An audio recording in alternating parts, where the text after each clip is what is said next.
It's April 20th, 2022, Wednesday evening.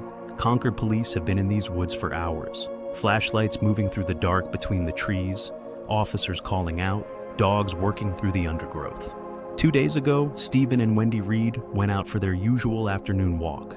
They have not come back. And now, police are searching the Marsh Loop Trail area with everything they have. By Wednesday evening, this is what they know. Well, investigators admit this is a very strange situation. They have no idea where this couple is right now. Concord police say they were reported missing last night, that they were last seen by family on Easter, and were last heard from on Monday. Now, as far as they know, investigators say the Reids had said that they were going for a hike near where they live, but it's not clear where they were going. They're looking near the trail, and they're right to be looking near the trail. It is on one of these search sweeps that they find him, a young man at a campsite, not far off the main trail, surrounded by Mountain Dew Code red cans. He says his name is Arthur Kelly. He says he's 30 years old, from Boston. He says he hasn't seen anyone, hasn't noticed anything unusual. Thus, when police run the name through every system available to them, nothing comes up. No record, no history, nothing. So they leave him there, surrounded by his Mountain Dew cans, and continue the search. But look closer. The campsite is approximately half a mile from where Stephen and Wendy Reid's bodies are lying right now, covered with leaves and sticks in a natural depression in the ground. They have been there since Monday afternoon, and in a public library in Vermont, approximately 6 months from now, this is what it will take. What? Do not move. Put your hands behind your back. This is what it will take. They are dead. They have been dead since Monday afternoon. And the man who killed them just watched police walk away. But to understand how any of this is possible, who these two people were, and how a man no one had ever heard of ended up in those woods, you have to go back. Not to April, much further. The year is 1984 in Washington, D.C. Two people meet because a mutual friend knows they both speak a West African language she also speaks.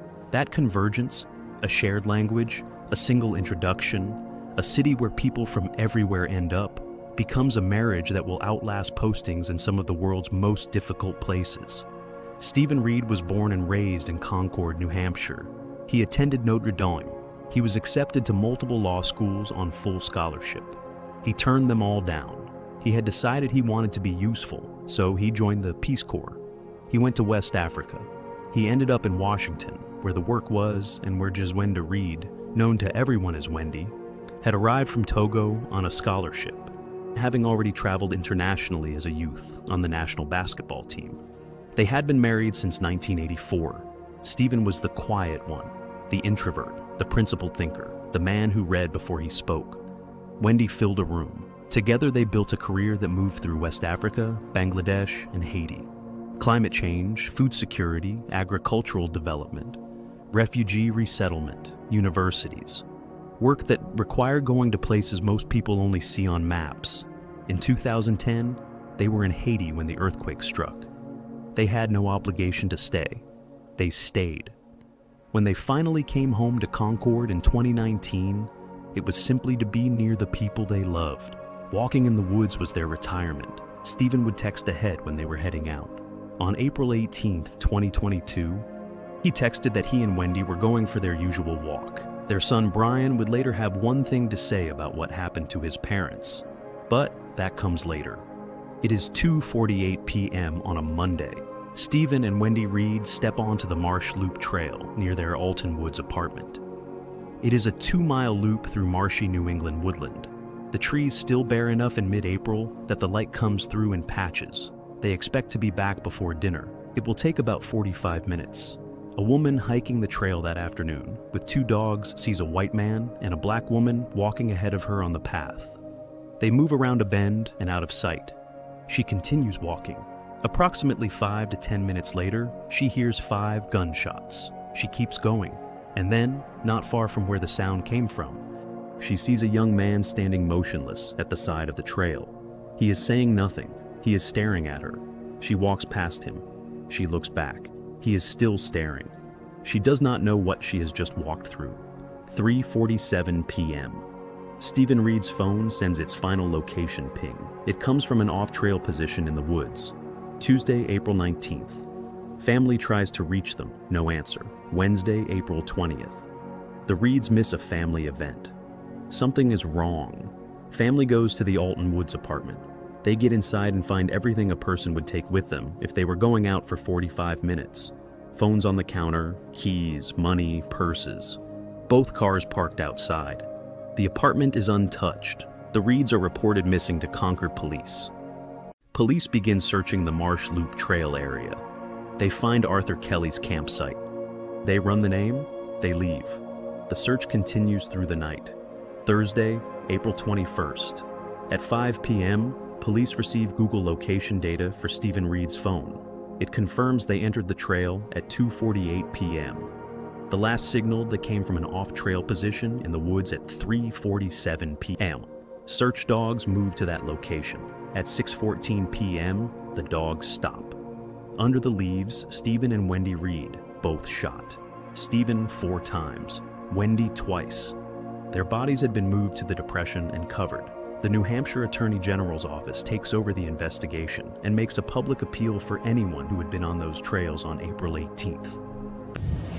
So anyone who saw the Reids that Monday afternoon, anyone walking on those trails, anyone who has any information related to their disappearance or deaths are asked to contact the Concord Police The Department. phrase is disappearance or deaths.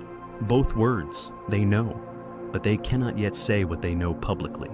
Friday morning, April 22nd. Police returned to the campsite where Arthur Kelly had been sitting 2 days earlier, surrounded by his Mountain Dew cans.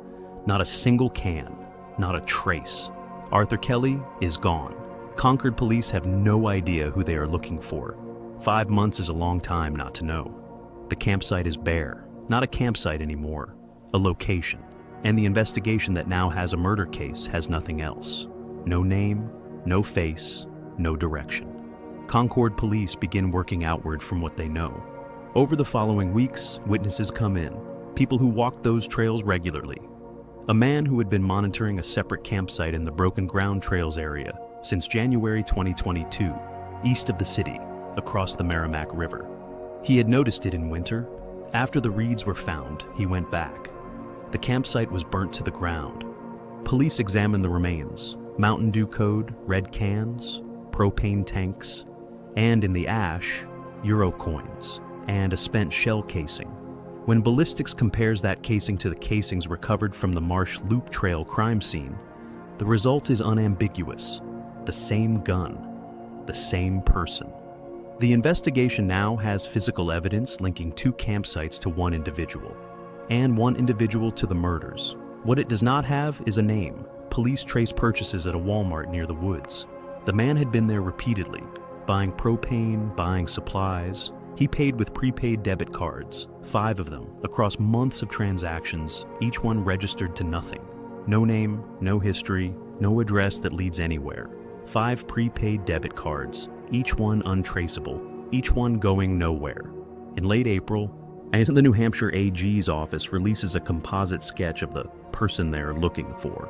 He is described publicly as someone who may have information about these crimes, as either a witness or a suspect, a phrase chosen carefully. He is someone that investigators believe may have information about these crimes as either a witness or a suspect. The community has a name for him: Mountain Dew Man. Concord residents begin asking whether it is safe to walk the trails. The AG's office has an answer. It is technically accurate. We have no specific information that would lead us to believe that the public in general is at any risk. That being said, be vigilant, take your normal daily precautions. The Concord police will continue to be vigilant with patrols. He is in the woods, half a mile from where he put 2 people in the ground, and officials have said nothing untrue.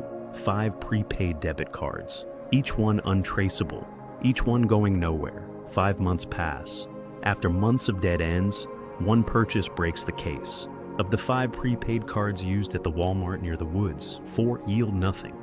The 5th had been used for one additional transaction: a vitamins order through bulksupplements.com, placed online and routed for ID, required pickup at a Walgreens near the Concord woods. Vitamins. ordered online under a real name, shipped to a pharmacy that required showing an ID. The order was placed under the name Logan Clegg. The photographs attached to that name match the composite sketch. When the name is entered into law enforcement systems, 2 prior arrests surface: a record, a face, a date of birth. Mountain Dew Man has a name. His name is Logan Clegg. By this point, investigators have also established that he is no longer in Concord. He left after the murders, took a bus from Boston to Albany, then rerouted to the Burlington, Vermont area. He is approximately 30 miles from the New Hampshire border. He is in the woods. When investigators pull up Logan Clegg's record, they find that this is not his first arrest, and it is not his first encounter with lethal violence. We now know from the affidavit that investigators' first brush with Logan Clegg was just 2 days after the murder and right near the crime scene. But it would be months before the arrest was made. And it's not Clegg's first arrest or even his second. And Clegg has killed before. Logan Clegg was born January 24th, 1996, in Arizona. He grew up in Colville, Washington, a small city in the northeastern corner of the state, close to the Idaho border. He attended the Colville School District for 12 years without graduating. His father, Randall Clegg, died by suicide when Logan was approximately 12. His mother, Tisha, still lives in Washington. A relative who spoke to journalists tried to explain what had happened to Logan Clegg over the years. He just simply did not have any home or family. Clearly, he has family somewhere. There's got to be friends or family, but it would seem to me that he had probably worn out his welcome because of his behavior and the things that he was doing, and was truly on his own. Worn out his welcome. That is the institutional phrase for a man who, by his 20s, existed in the spaces between everything. No fixed address, no documented employment, no record of where he was or what he was doing for years at a stretch. Between the age of 12 and his first documented act of lethal violence at 22, there is almost nothing. No work history, no stable address, no account of what he was doing or where. When his name did surface in any record, it was usually because something had gone wrong. An investigator who worked the case described how Logan Clegg sustained himself. He would go out and commit burglaries to kind of sustain himself, finding money, finding whatever, checkbooks, that sort of thing.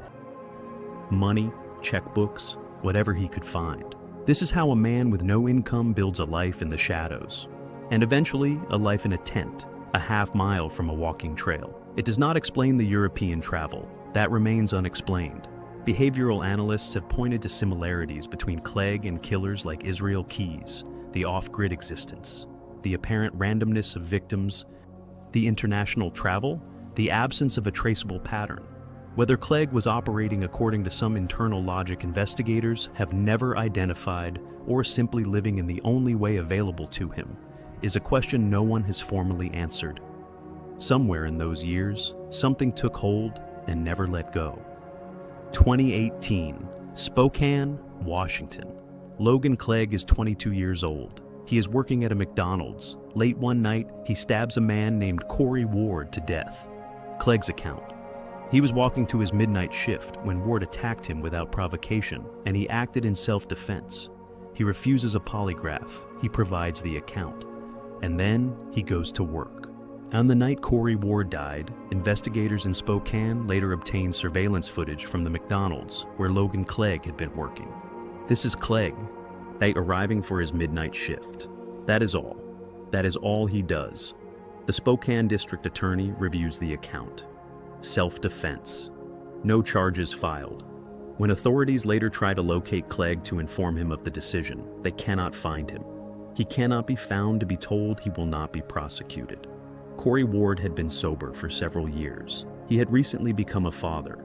His mother, Lisa Ward, has spent years insisting her son's death was not self-defense, that the investigation was not thorough, that the case was closed before it was finished. She has never received a guilty verdict for her son's death. In 2022, she watched from Washington State as the man she holds responsible killed again. And this time, a jury convicted him.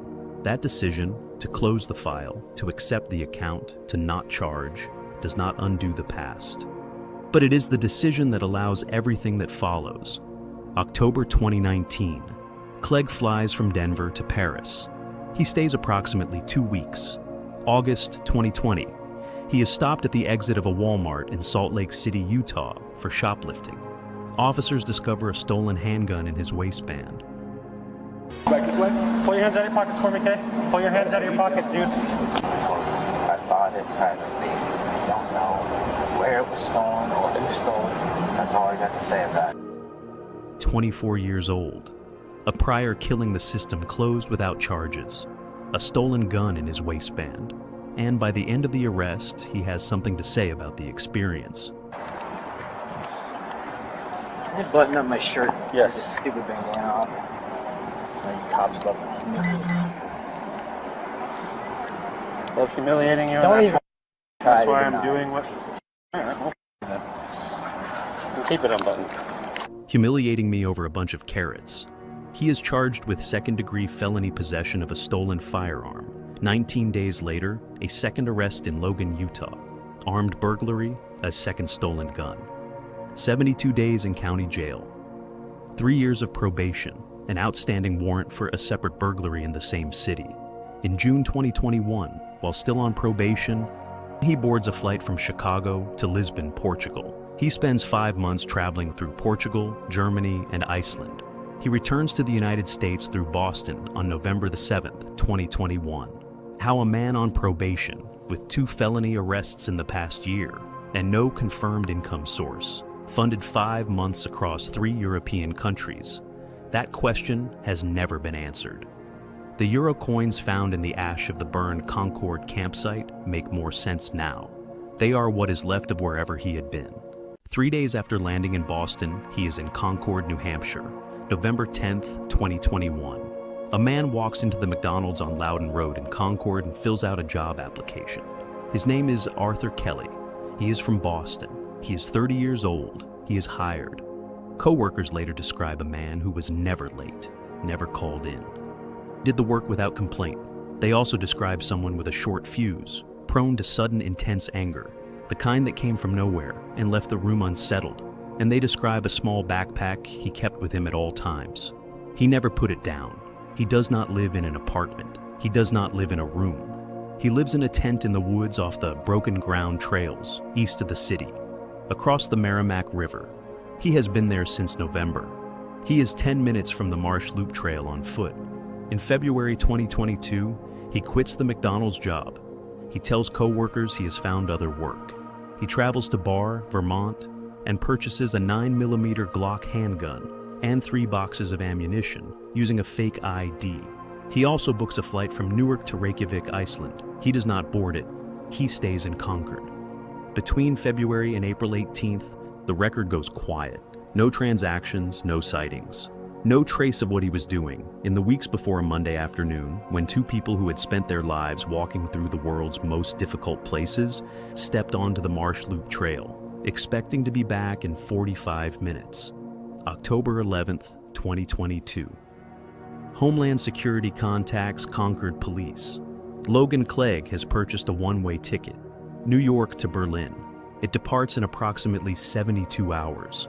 The address he used to book the flight corresponds to a courthouse building in Burlington, Vermont. The name attached is real, and attached to that real name is a phone number, a burner, untraceable in the ordinary sense, but still active, still transmitting. Cell phone location data places him in the woods just outside South Burlington. A joint operation is activated. Concord Police, or Vermont State Police, Homeland Security. They know the phone's approximate location. They know they have 72 hours. 72 hours, they begin to move. The signal is in the woods. Officers track it a distance, and the signal moves. Clegg walks out of the trees on foot.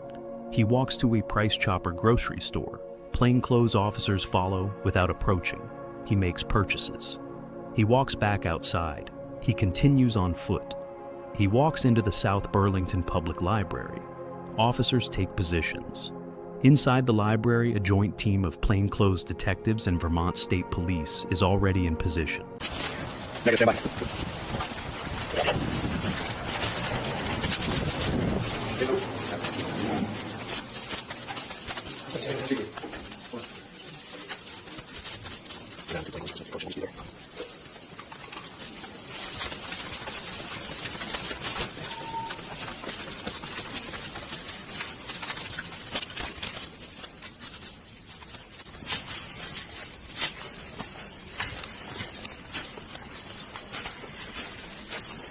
Please do not move. Do not what? Do not Put your move. hands behind your back. Do it now. Stay position. Okay, it's okay. It's okay. What have I got?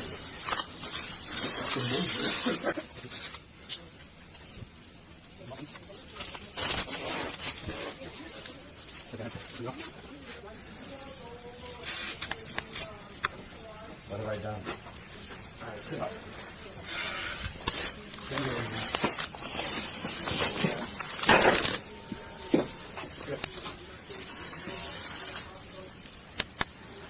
All right. Someone coming? Transport. Carrie Schweitzer in custody. All right.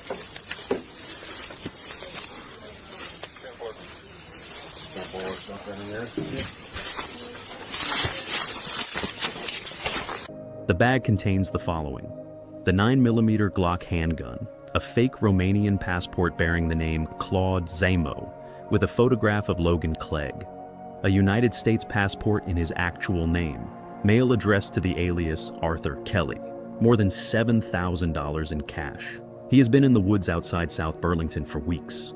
He has been preparing for a flight he had 72 hours left to board. The source of the $7,000 has never been explained.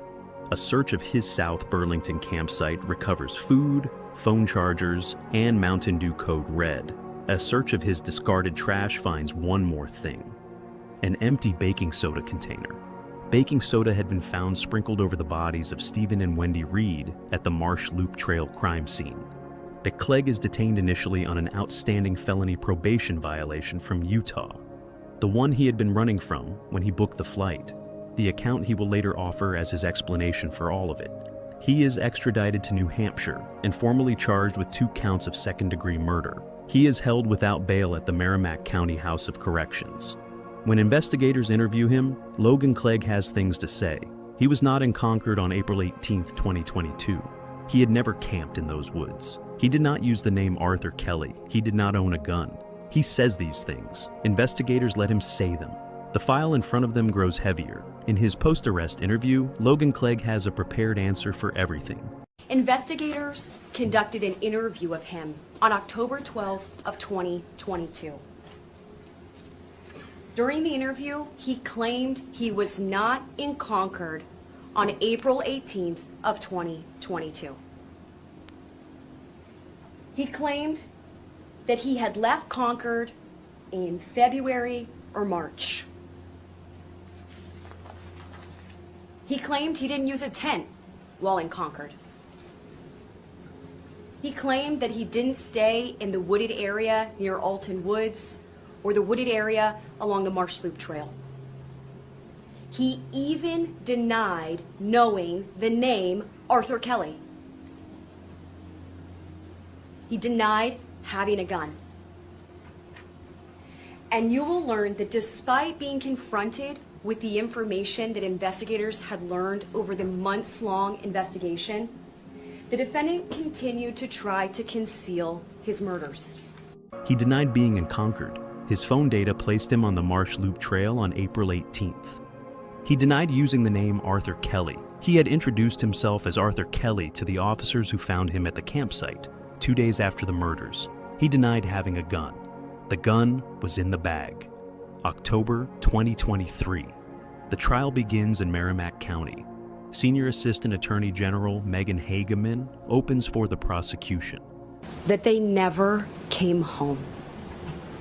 And they never came home because the defendant, Logan Clegg, murdered them. The prosecution's case is a record of every lie Logan Clegg told, set against a record of what the physical evidence shows.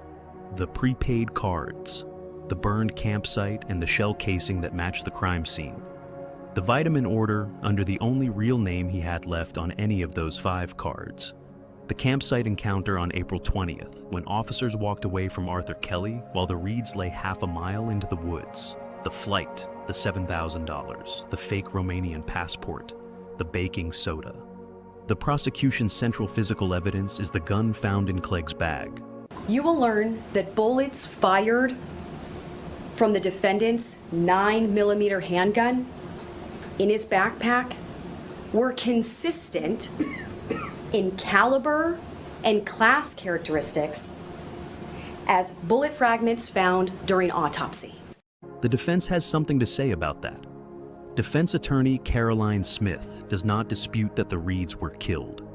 She disputes who killed them. Logan had no connection to the Reids. He had no contact with the Reids, and he did not murder the Reids. And she could not say that Logan Clegg's gun was the gun that fired it. It is unknown. Two words the defense intends to carry the entire case. It is unknown. The prosecution chooses not to present a motive argument. They do not tell the jury why Logan Clegg killed Stephen and Wendy Reid. They tell the jury what the evidence shows he did. The jury is taken to the Marsh Loop Trail. Logan Clegg walks the path through the New England woodland, with the jurors evaluating the same ground around him. The trees are bare enough in autumn that the light comes through in patches. The depression in the earth where the bodies were found is unremarkable from the trail. You would not stop there, walking past. You would keep going. In late October 2023, the jury returns its verdict. Do you find the defendant guilty or not guilty?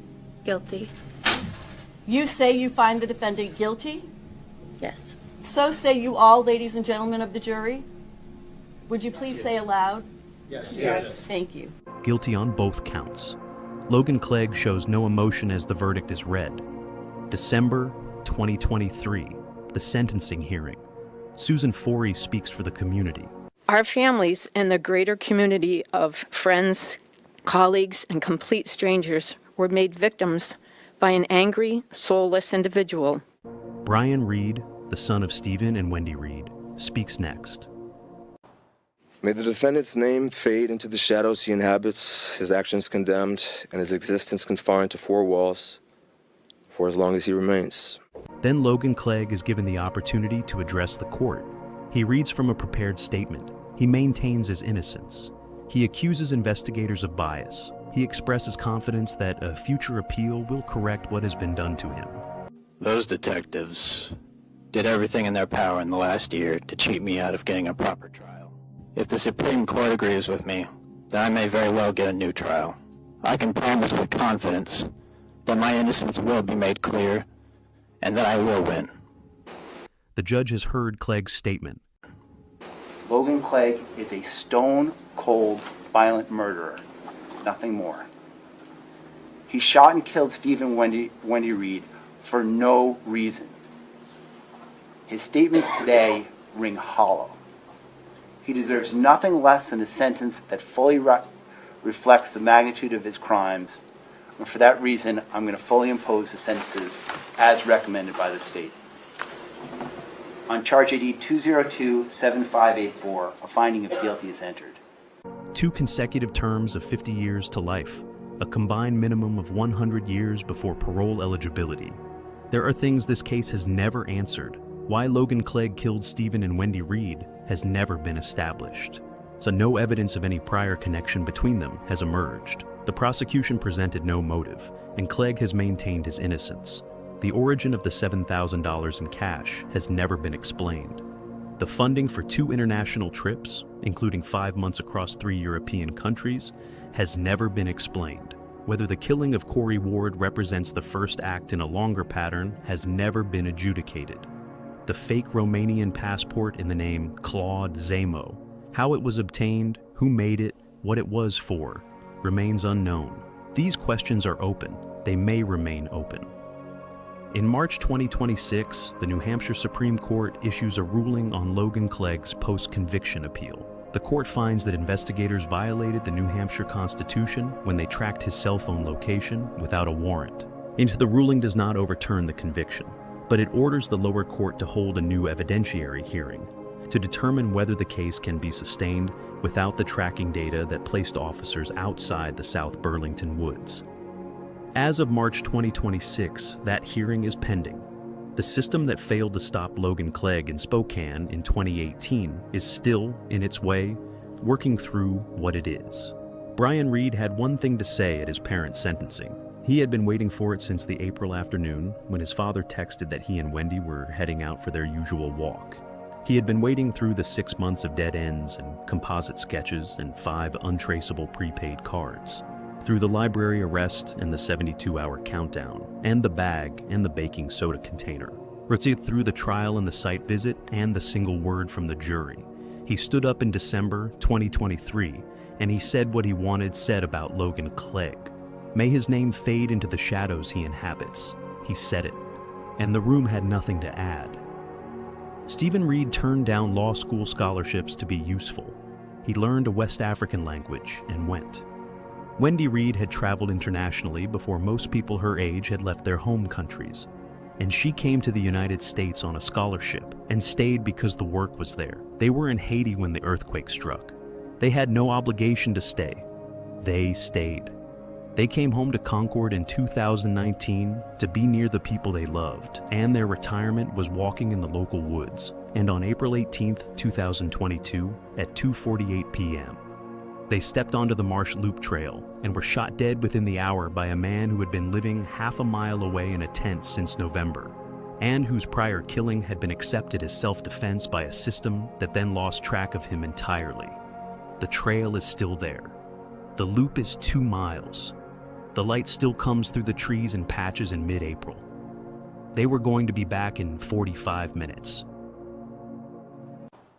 May the defendant's name fade into the shadows he inhabits, his actions condemned, and his existence confined to 4 walls for as long as he remains.